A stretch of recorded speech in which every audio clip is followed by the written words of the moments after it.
आताची बातमी अमेरिकेमधील स्टेट ऑफ आयोवा सोबत एक महत्त्वाचा करार करण्यात आल्याचं मुख्यमंत्री देवेंद्र फडणवीसांनी म्हटलं।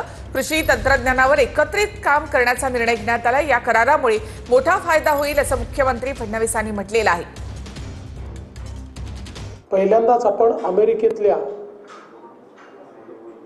स्टेट ऑफ आयोवा याच्यासोबत करार केलेला आहे।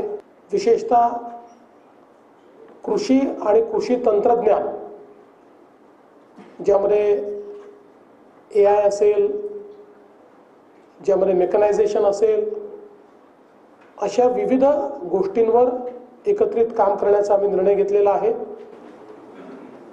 आणि याकरता